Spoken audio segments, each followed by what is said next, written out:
우리 말씀 듣기 전에 잠깐 전도사님이 기도하도록 하겠습니다. 기도하겠습니다. 하나님 아버지 감사합니다. 이 시간 하나님의 말씀을 듣습니다. 이 하나님의 말씀이 우리 마음판에 새겨지게 하시고 그대로 살아낼 수 있도록 붙들어 주시옵소서. 감사드립니다. 예수 그리스도의 이름으로 기도합니다. 아멘. 네, 여러분, 우리 중등부 공동체 예배에 온 여러분을 모두 환영합니다. 우리 옆 친구 보면서 잘 왔습니다 한번 해주세요. 졸린 와중에도 잘 왔습니다. 네, 감사합니다. 여러분, 요새 전사님이 얘기를 들어보니까 방학이라서 그런지 거의 자는 시간이 주일이면 주일에 자더라고요. 그러니까 새벽에 자더라고요. 자, 전사님이 조사 한번 하도록 하겠습니다. 12시 이전에 나는 잠을 잔다. 손 들어주세요. 자, 하나 둘 셋. 정확히 조사해야 돼. 하나 둘 셋 넷 다섯 여섯 일곱 명 여덟 아홉 명. 자, 오케이, 9명입니다. 현재 9명. 적어야 돼. 전사님 조사 9명. 자, 알겠습니다. 다음, 나는 2시 이전에 잠을 잔다. 자, 하나 둘 셋 넷 다섯 일곱 여덟 20명 정도 되는 것 같아.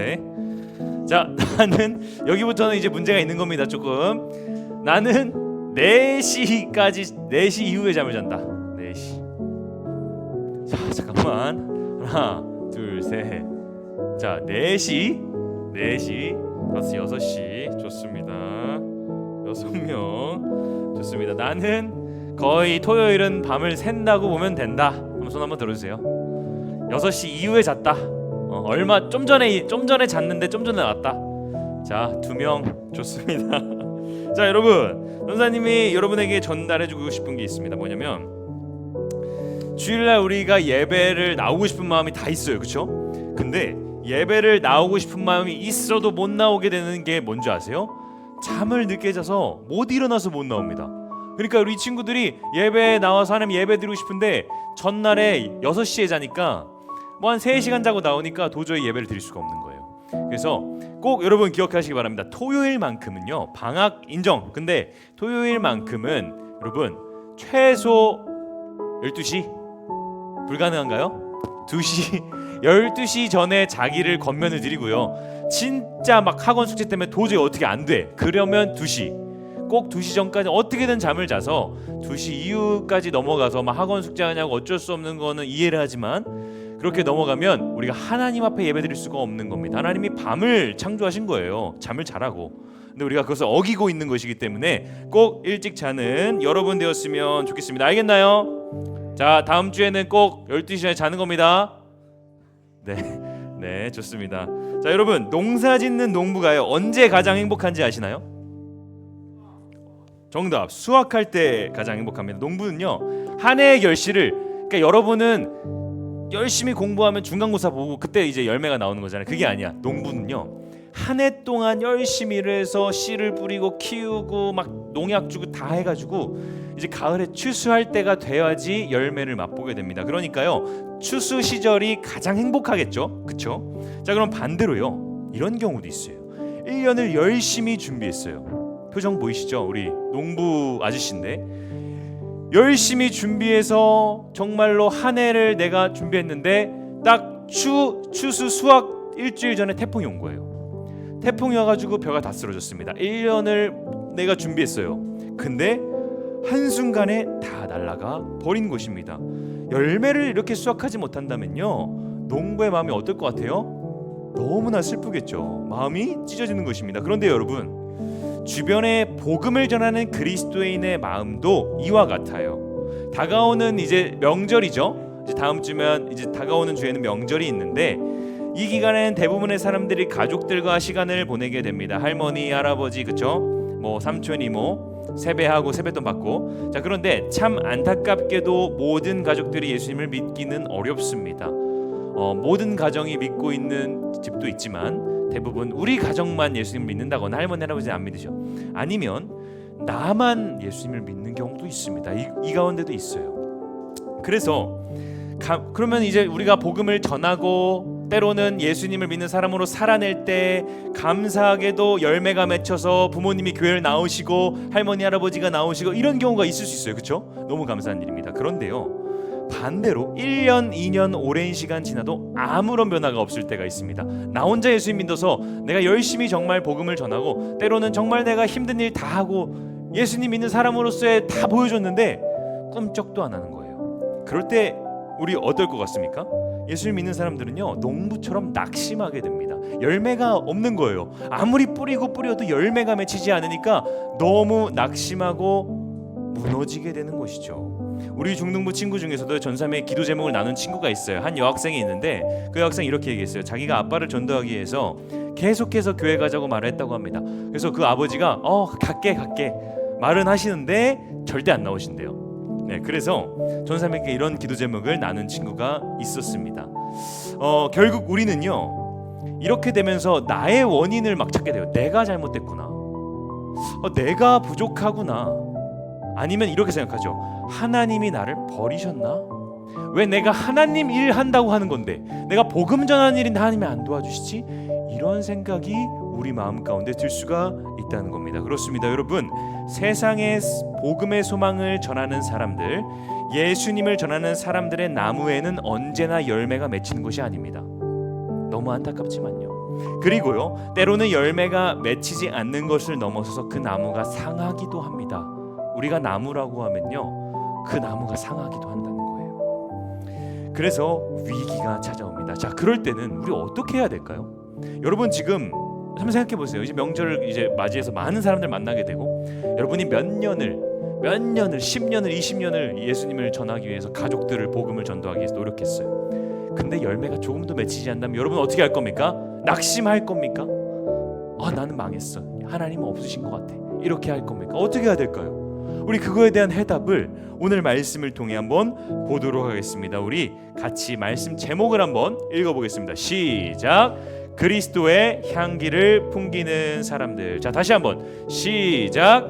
그리스도의 향기를 풍기는 사람들. 자, 오늘 본문 고린도 후서는요, 누가 기록한 책일까요? 사도 바울이 기록한 책입니다. 좋습니다. 사도 바울이 기록한 책입니다. 정확히 말하자면 고린도전서, 고린도후서는요, 사도 바울이 쓴 편지예요, 여러분. 고린도 교회에 쓴 편지가 지금 성경책이 돼서 우리가 읽고 있는 거예요. 그러니까 편지라고 생각하면 됩니다. 자, 그런데요, 이 편지는 어떤 상황 가운데 보낸 편지냐면요, 잠깐 바울의 이야기를 살펴볼 필요가 있어요. 바울은요, 하나님의 특별한 임무를 맡은 사람이었습니다. 자, 그 임무가 뭐냐면요, 바로 이방인들, 즉 이스라엘 사람들이 아니라 하나님을 원체 모르는 사람들에게 복음을 전하는 것이었습니다. 그래서 바울은요, 여기가 이스라엘이에요. 여기서부터 걸어서 출발하면 차가 어디 있어? 킥보드 없어요. 그래서 걸어서 출발해가지고 수리아 안디옥에서 이제 파송이 되어가지고 여기가 이제 지금의 터키거든요. 튀르키에 여기 복음, 갈라디아 복음 전하고 에베소, 드로아에서 저쪽은 이제 그리스예요, 여러분. 그리스 알죠? 그리스까지 가가지고 저기서 교회를 세우고 복음을 전하고 이런 일을 하는 게 바로 바울의 임무였습니다. 하나님이 주신. 자, 그런 상황에서 교회들을 세워나가는 거죠. 그 중에 한 교회가 저기 고린도 보이나요? 고린도 교회였습니다. 오늘 본문의 배경이죠. 자, 그런데 고린도 교회에서도 복음을 전했고요, 교회를 세웠습니다. 그리고요, 이제 바울은 교회를 세우고 사람들을 딱 리더를 세워놓으면 다른 곳으로 갔어요. 다른 곳에 가서 또 교회를 세워야 되거든. 복음을 전해야 되거든요. 그래서 고린도 교회에서도 리더를 세우고 이제 잘 양육해가지고 딱 세워놓고 갔습니다. 이제 딱 갔어요. 자, 그런데 소식이 들려오는 거야. 전화는 없었지. 편지가 딱 온 거예요. 딱 봤더니 고린도 교회가 위기입니다. 바울 선생님 딱 온 거예요. 그래서 무슨 위기인가 봤더니, 편지 내용을 봤더니 어떤 위기였냐면 고린도 교회 거짓 선지자들이 막 와가지고 바울을 모함한 겁니다. 바울은 그 당시 고린도 교회의 목회자였죠. 물론 이제 계속 상주에 있는 목회자는 아니었지만, 근데 그 바울 잘못됐어, 거짓말쟁이야, 걔 돈만 밝혀, 막 이렇게 막 거짓 모함을 한 거예요. 그러다 보니까 고린도 교회가 분열되기 시작합니다. 서로 사랑하지 않고 서로를 욕하고 서로 막 당파를 나뉘어서 싸우게 된 겁니다. 그 소식을 바울이 들은 겁니다. 마음이 어땠겠습니까? 찢어지는 거죠. 내가 정말 목숨을 걸고 세운 교회에 있는데 그 성도들이요, 지금 다 무너지고 있는 것입니다. 예를 들면 이거예요. 전사님이 여러분을 이렇게 말씀으로 양육하고 여러분에게 말씀을 전합니다. 그런데 전사님이 잠깐 유아유치부에 갔어. 유아유치부에 잠깐 간 사이에 여러분 다 막 서로 싸우고 난리 난 거예요. 다 떠나고. 그다음에 소문이 퍼졌어. 김하는 전사님 완전 사기꾼이야. 소문이 퍼진 거야. 전사님 그거 유아일치부에서 들으면 어떨 것 같아요? 어떨 것 같아요? 슬프겠죠. 그런 상황인 겁니다. 그런 상황인데 그 바울의 마음이요, 오늘 본문 12절 13절에 있는데요. 제가 한번 읽어볼게요. 여러분 한번 바울의 마음을 잘 이해해 보십시오. 내가 그리스도의 복음을 전하려고 드로아에 갔을 때, 자, 고린도를 떠나서 드로아라는 곳에 갔어요. 드로아에 갔을 때 주님께서 내게 거기서 일할 수 있는 길을 열어주셨습니다. 자, 새로운 드로아에 갔는데 이제 복음이 잘 전해질 수 있도록 주님이 길을 열어주시는 거예요. 막 사람들이 막 마음이 다 열려 있는 거야. 야, 이제 복음을 전하면 되겠다, 이 상황이에요. 근데 13절, 그러나 나는 형제 디도를 만나지 못하여. 자, 디도가 갑자기 왜 나왔냐? 디도는 고린도 교회에 맡겨둔 사람이었어요. 그러니까 디도가 고린도 교회 소식을 전달해주는 목회자였어요. 근데 디도에게 이제 소식을 들어봐야겠다 생각하고 있었던 거죠. 근데 디도를 못 만난 거야.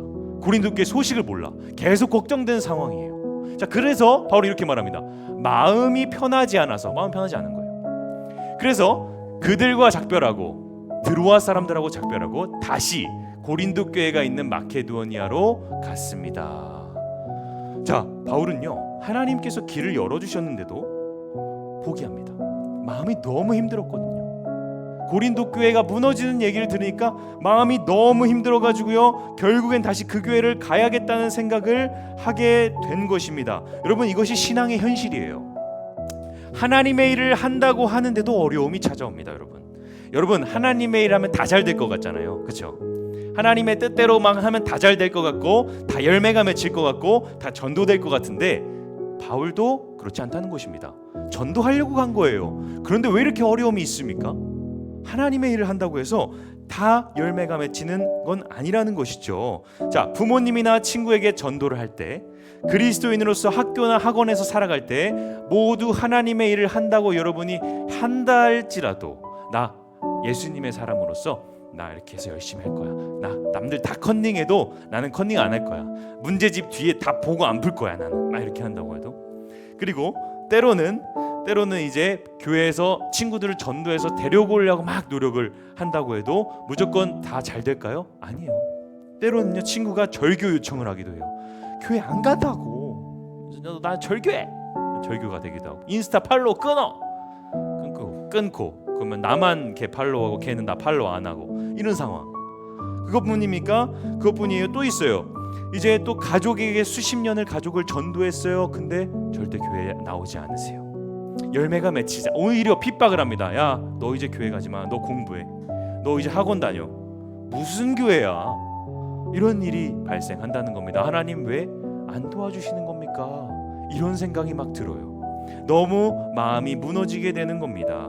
때로는요, 학교에서 학원에서 그리스도인, 나 교회 다니는 사람이야 오픈하고 살아가면요, 왕따를 당하는 경우도 있어요. 전사님 이 얘기 많이 들어봤습니다. 이제 예수님 믿는 사람으로 살아가잖아요, 왕따 당하는 거예요. 아니, 하나님이 살아계신다면 내가 하나님 뜻대로 살겠다는데 왜 왕따를 당하는 거지? 아니, 하나님이 살아계시기 때문에 내가 부모님을 뭐 어떻게 하겠다는 게 아니라 예수님 믿겠다고 했는데 왜 안 도와주시는 거지? 왜 나 자꾸 팔로우 끊기고 친구랑, 왜 내가 막 말씀 구절 올리면 친구가 팔로우 끊을까? 이런 고민을 하게 된다는 것입니다. 그리고 결국에는 내 마음에 이렇게 마음이 품죠.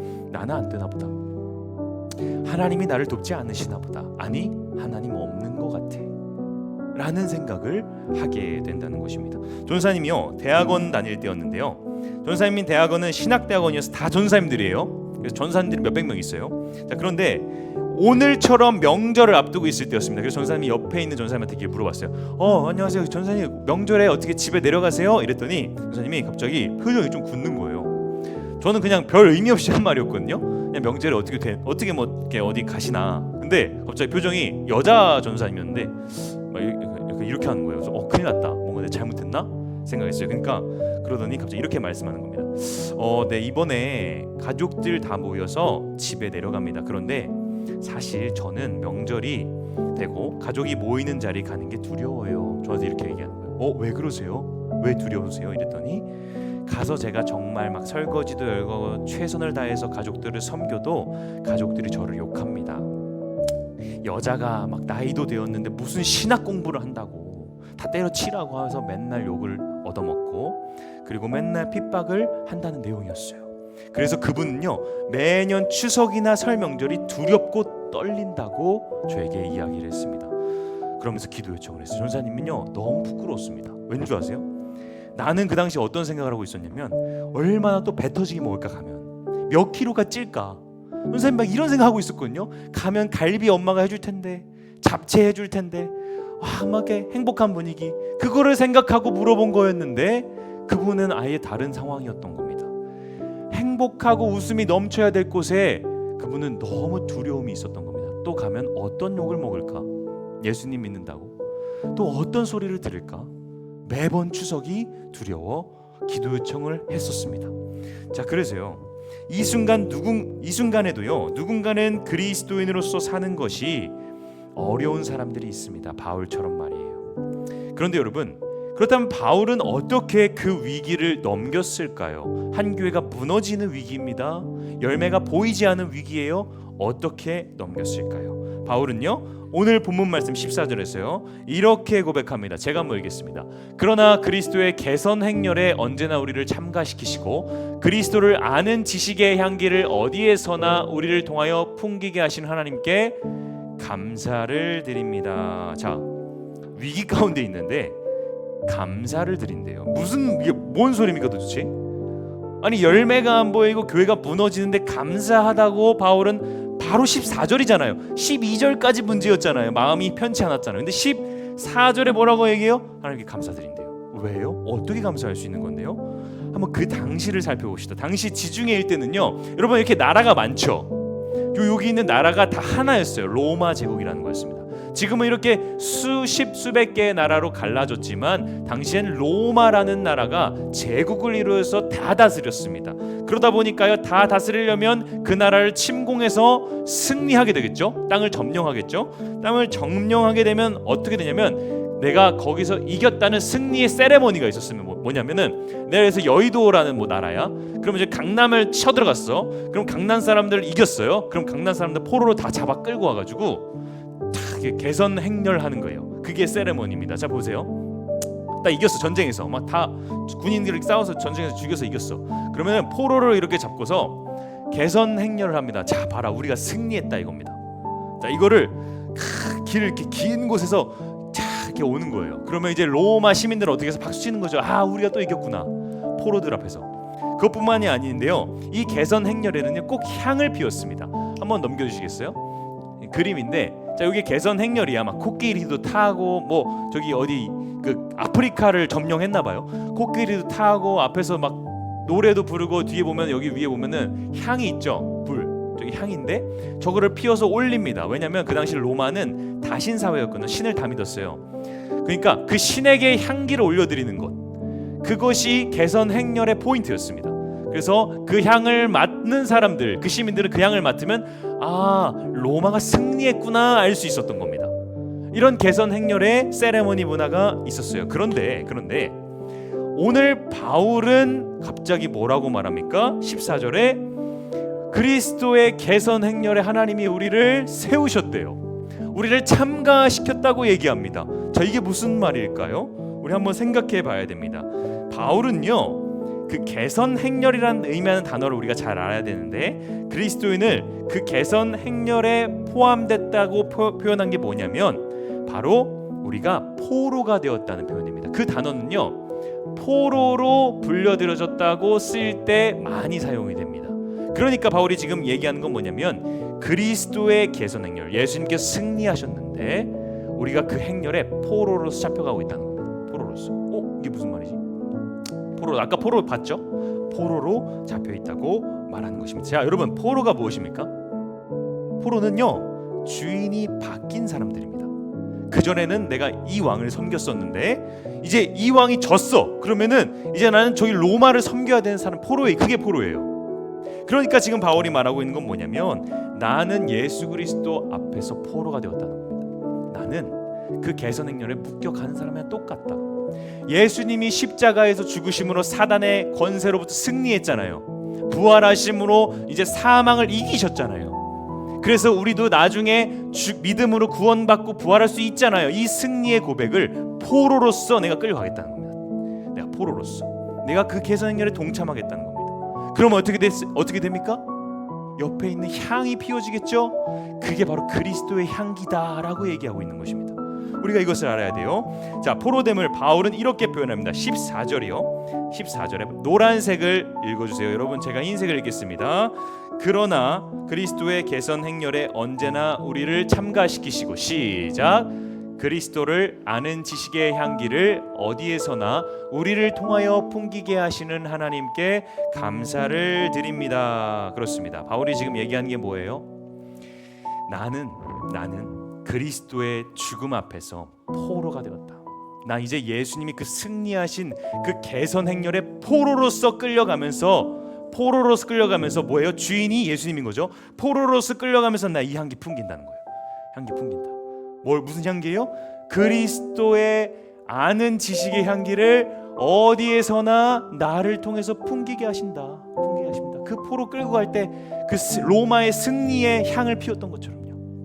그게 지금 나다. 그러니까 바울은요, 지금 내가 처한 위기에 대해서 이렇게 설명한 겁니다. 나 지금 포로됨 같이 내가 할 수 있는 것도 없고, 나 예수님 믿기 때문에 핍박받고 환난 가운데 있어. 그치만 나 괜찮아. 예수님의 포로잖아. 나 괜찮아. 나 이 고생 괜찮아. 나 예수님의 포로고, 내가 이렇게 예수님 믿어서 고통받는 거는 괜찮아. 내가 이렇게 끌려갈 때 옆에서 그리스도의 향기가 퍼지잖아. 이렇게 얘기하고 있는 겁니다. 시민들이 다 그 향기를 맞을 거라는 확신이 있었던 것이죠. 사랑하는 여러분, 사도 바울이 하나님의 일을 하다가 만나는 어려움에도요, 감사할 수 있는 이유가 여기 있습니다. 그것은 바로 예수를 위해 살며 겪는 고난을 하나님께 바치는 그리스도의 향기임을 기억하는 거예요. 그걸 기억할 때 이겨낼 수 있다는 것입니다.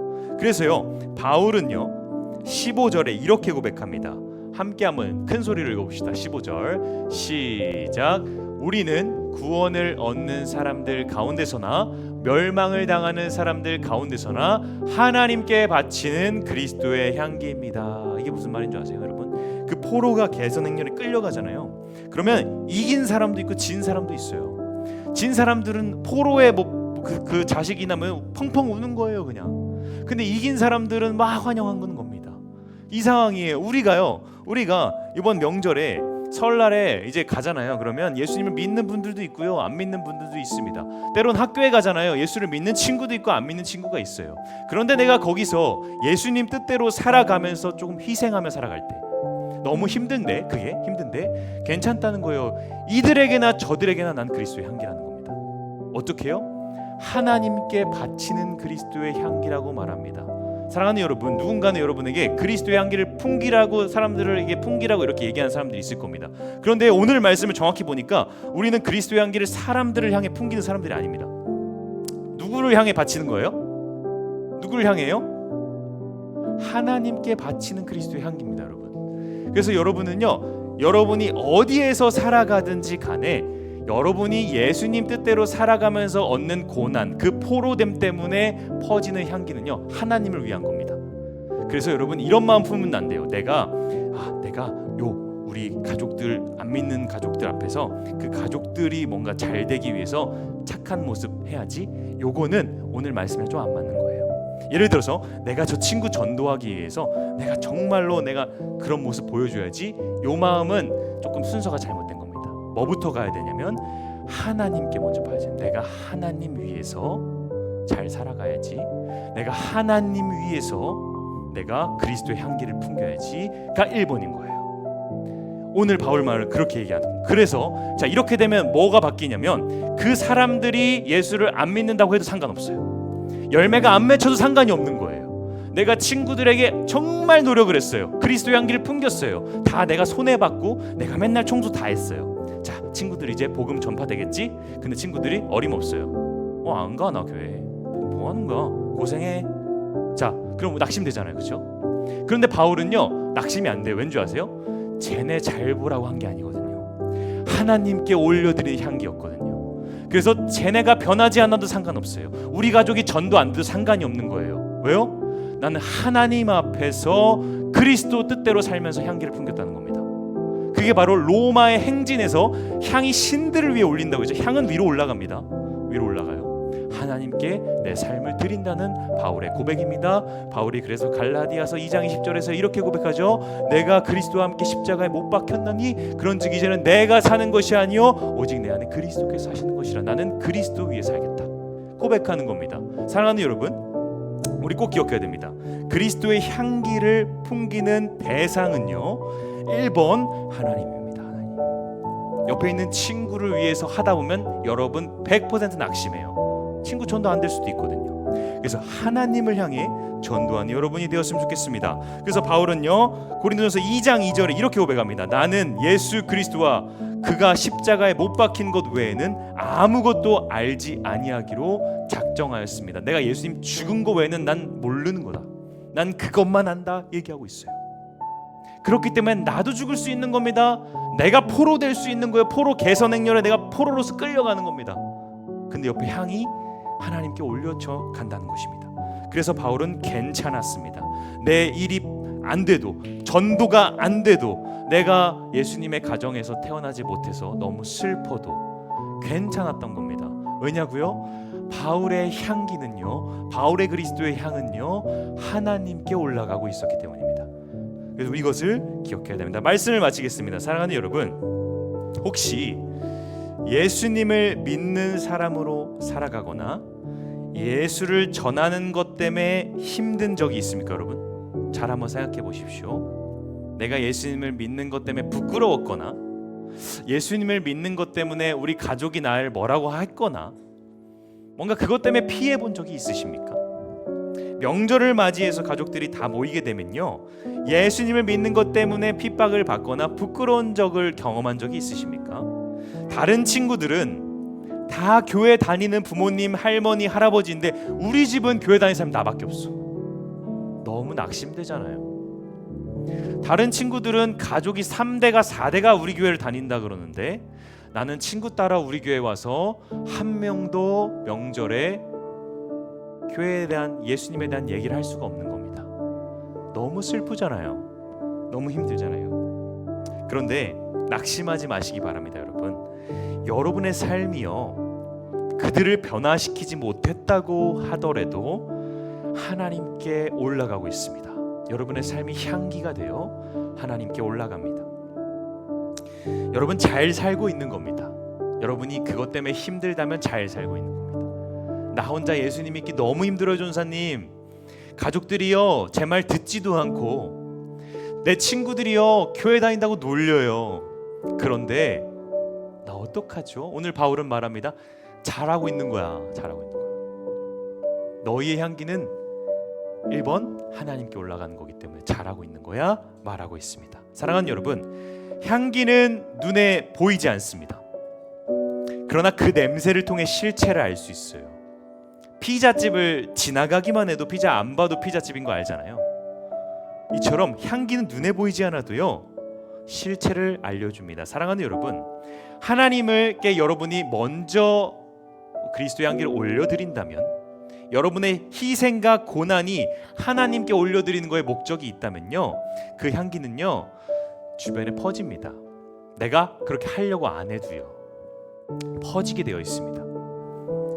로마의 개선 행렬에서 백성들이 그 향은 신에게 올리는 거였지만 본인들도 맡고서 로마의 승리를 알았던 것처럼 여러분이요, 여러분의 가정에서 혼자 신앙생활을 하더라도 정말 예수님 뜻대로 살아가잖아요. 하나님께 향기를 올려드리잖아요. 그러면요 주변 사람들이 그 향기를 맡을 수밖에 없습니다. 그게 그리스도의 향기입니다.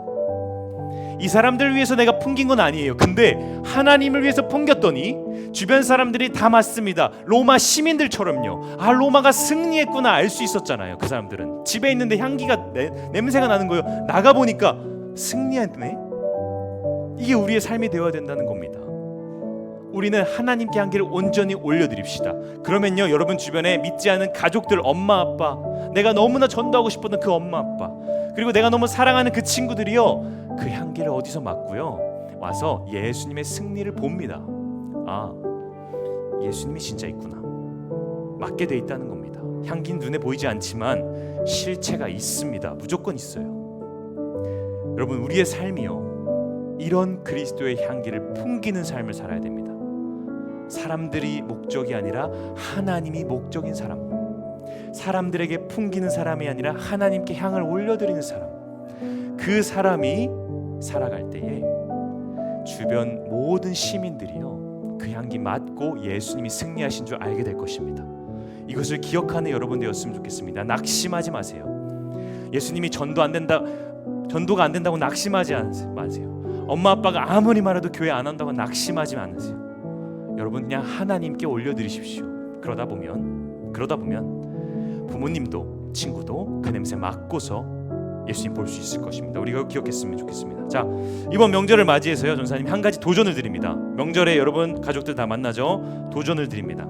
우리가 명절에 가족들에게 그리스도의 향기를 풍기는 것입니다. 어떻게요? 하나님께 올려드리면서 예수님처럼 자신을 내어줌으로 향기를 올려드립시다. 자, 가장 귀찮은 게 뭐예요? 명절 가면 인사할 분이 너무 많죠. 첫 번째, 인사를 정말 열심히 하는 겁니다. 그게 힘들지만 나는 힘들잖아요 그게. 근데 여러분 한번 이번 명절만큼은 야, 쟤 왜 저래? 저 세윤이 바뀌었어. 세윤이 갑자기 왜 이렇게 인사를 열심히 해? 예담이 갑자기 인사를 왜 이렇게 열심히 해? 이런 생각이 들 정도로 인사해보는 겁니다. 할머니 안녕하세요 하는 겁니다. 어때요? 자, 그렇게 우리 향기를 하나님께 올려드립시다. 자, 두 번째, 자 그리고 청소할 것이 많아요. 이제 명절에 모이면요 청소할 것이 많습니다. 막 설거지도 할 수도 있고요, 뭐 바닥도 청소한 사진이 없었어. 청소년 청소를 치니까 청소년들이 청소를 안 하더라고. 그래서 애기들이 청소하는 사진인데 청소를 하는 겁니다. 청소도 하고 부모님 도와드리기도 하고, 그러면 부모님이 9시에 일어나라고 했으면 뭐 8시에 일어나서 옷 다 입고 준비해보기도 하고. 그게 조금 힘들지만 우리 한번 희생해보는 겁니다. 뭘 위해서요? 그리스도의 향기를 위해서 하나님께 올려드립시다. 이렇게 우리가 예수님 뜻대로 예수님이 십자가에 희생한 것처럼 우리가 희생하며 살아갈 때요 여러분 삶이 향이 되어서 하나님께 올라갈 것입니다. 그리고요 여러분 주변의 부모님들이 맡게 됩니다. 와, 정원이 이번 명절 보니까 다 컸네, 달라졌네, 교회 다니더니 바뀌었네, 인식하시는 겁니다. 그 냄새 맡는 거예요.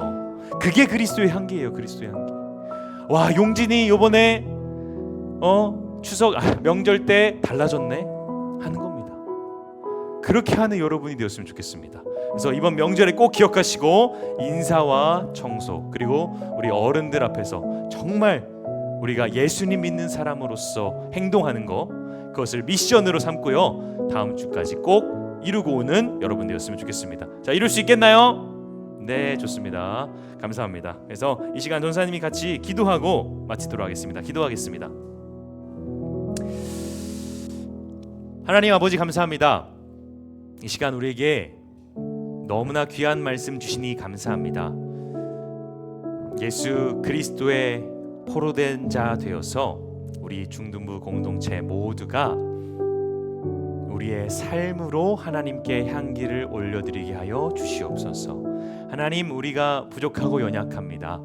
우리 언제나 성령님께서 함께하여 주셔서 우리가 가족들을 만날 때나 학교에서나 친구들과 함께 있을 때나 그리스도의 향기를 하나님께 올려드리는 사람들 되게 하여 주시옵소서. 이번 명절에도 오가는 길 지켜주시고 이곳에 있지 않은 우리 중등부 친구들 언제나 건강하게 하여 주시옵시고 하나님의 말씀을 듣고 예배하는 그런 사람들로 이번 명절을 보낼 수 있도록 인도해 주세요. 감사를 드립니다. 예수 그리스도의 이름으로 기도합니다. 아멘. 네, 하나님께 영광의 박수 올려드리겠습니다. 주님 감사합니다. 하나님 감사합니다. 네, 자 광고가 있습니다. 여러분 오늘은요 소그룹 나눔이 없습니다. 그래서 여러분 명절을 이제 앞두고 가족분들과 시간을 보내고 또 차를 타고 이제 먼 길을 떠나게 될 건데요. 이제 조심히 안전하게 다녀오면 되겠고요. 그런데 이제 시간이 좀 있는 친구들은 오늘은 또 명절이면 뭘 합니까 보통? 네? 세배요, 맞죠? 세배도 있는데 민속놀이를 또 오늘 할 겁니다. 그래서 오늘은요 교회에 남을 수 있는 친구들은 제기차기, 지우개 따기, 오재미 저 다 마련이 돼 있거든요. 윷놀이. 그러니까요 요거 우리 조금 이제 민 다음에 민속놀이를 진행할 거니까 관심이 있는 친구들은 끝나고 시간이 있는 친구들은 민속놀이 함께하면 좋을 것 같습니다. 네, 그렇게 되고요. 성경 공부가 있는 반이 있습니다. 그래서 성경 공부 있는 반은 전사님과 함께 성경 공부 진행하고 다음 주에 만나기로 하도록 하겠습니다. 네, 알겠죠? 네, 여러분 새해 복 많이 받으시고요. 주님 안에서 언제나 건강하고 또 하나님 뜻대로 자라가는 여러분 되었으면 좋겠습니다. 자, 우리 주기도문으로 오늘 예배를 마치도록 하겠습니다. 자, 주기도문 할 때 정말 진심으로 우리 마음을 담아서 기도했으면 좋겠습니다. 주기도문 하겠습니다. 시작. 하늘에 계신 우리 아버지여, 이름이 거룩히 여김을 받으시오며 나라가 임하시오며 뜻이 하늘에서 이루어진 것 같이 땅에서도 이루어지이다. 오늘 우리에게 일용할 양식을 주시옵고 우리가 우리에게 죄 지은 자를 사하여 준 것 같이 우리 죄를 사하여 주시옵고 우리를 시험에 들게 하지 마시옵고 다만 악에서 구하시옵소서. 나라와 권세와 영광이 아버지께 영원히 있사옵나이다. 아멘. 네, 다음 주에 뵙겠습니다.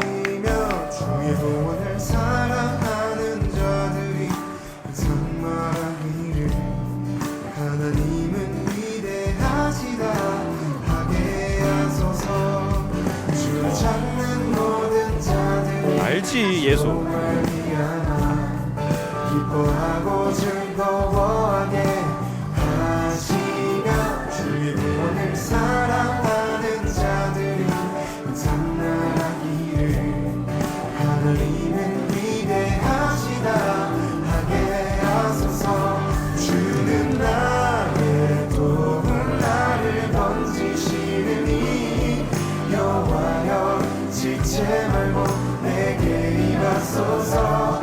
가난하고 궁핍함의 마음 가운데 여호와여 속히 임하소서.